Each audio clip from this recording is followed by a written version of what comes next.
અમદાવાદના નરોડા પાસે આવેલા કૃષ્ણનગર વિસ્તારમાં ગુજરાત હાઉસિંગ બોર્ડના રહીશો ઉભરાતી ગટરો આડેધડ ખોદાયેલા રોડના કારણે પરેશાન છે। છેલ્લા 1 મહિનાથી ગટર લાઇન માટે ખોદકામ કરી દેવાયું। ઠેર ઠેર રસ્તાઓ પર ગટરો ઉભરાઈ રહી છે। વારંવારની રજૂઆતો છતાં પણ સ્થાનિકોની સમસ્યાનું નિરાકરણ લાવવામાં પ્રશાસન નિષ્ફળ નીવડ્યું છે। હાલ તો આ ઉભરાતી ગટરોના કારણે રોગચાળો પણ ફાટી નીકળવાની દહેશત છે।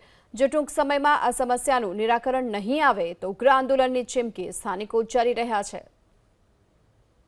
અમદાવાદના કૃષ્ણનગર વિસ્તારમાં ગટર ઉભરાવાની સમસ્યાના કારણે સ્થાનિકો પરેશાન છે।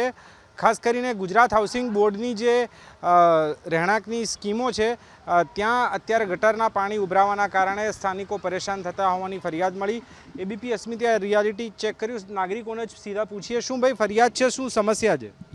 ભાઈ, અમારો વિસ્તાર આશરે 50 વર્ષ જૂનો છે અને જેનાથી હાલમાં જે પણ સરદાર છે એ અમારા વિસ્તારમાં કોઈ પણ ધ્યાન આપતી નથી અને અમારા વિસ્તારમાં હંમેશા ગટર લાઈનો ભરાઈ જાય છે અને એમના માણસો દ્વારા કોઈ પણ પ્રોપર સંચોત રીતે સાફ થતી નથી અને તેમજ તેમની જે મોટી મોટી તાળીઓ આવે છે જેનાથી ગટરનો આજુબાજુનો એરિયા તૂટીને બેસી જાય છે અને જ્યારે પણ ગટર ઉભરાય છે એટલે પાણી રોડ ઉપર આવે છે। તેમજ અમારા જે નીચેના મકાનો છે તેમાં વધારે પાણી ભરાવાના કારણે તરની અંદર પાણી બેત મારે છે।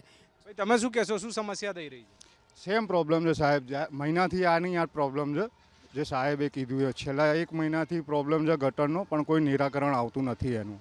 ક્યાંય રજૂઆતો કરી છે આ બાબતે? રજૂઆત એટલે અરજીઓ 3-4 જગ્યાએ કરેલી છે, અરજીનો કોઈ ઉકેલ આવતો નથી। આ ભૂંગળા મહિનાથી ઉતાર્યા છે, હજુ કોઈ જોવા આવ્યું નહીં। તમે શું કહેશો, ગટરના ઉભરાતા પાણીના કારણે શું શું પરેશાની થાય છે? એક મહિના જેવો સમય થઈ ગયો છે, આને સમસ્યા છે। અરજીઓ કરીએ છીએ, રિપોર્ટ આપીએ છીએ, ગાડી આવે છે, ગટરનું પાણી લઈ જાય છે અને જતી રહે છે, એનાથી વિશેષ કોઈ કામગીરી નથી થતી। રસ્તા પર પાણી ઉભરાવાની સમસ્યાના કારણે શું હાલાકી પડે છે?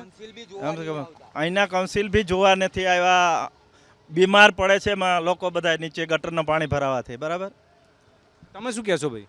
બસ આ સેમ બીમારીનું કારણ વધે એ પહેલાં જાગે તો સારું છે, નકર આના કરતાં વધારે પબ્લિક ભેગી થશે। અત્યારે જે રીતે જોઈ શકાય છે, ગટરના ઉભરાતા પાણીની સમસ્યાને લઈને 1 મહિનાથી રજૂઆતો છતાં પણ કોઈ નિકાલ નથી આવ્યો હોવાની સ્થાનિકોની ફરિયાદ છે। પ્રશાસન આ બાબતે યોગ્ય કામગીરી કરે અને ખાસ કરીને સ્થાનિકોની સુખાકારીમાં વધારી થાય તે પ્રકારની કામગીરી કરે તે આવશ્યક પણ જણાઈ રહ્યું છે। અવનીશ તિવારી સાથે તેજસ મહેતા, એબીપી અસ્મિતા, અમદાવાદ।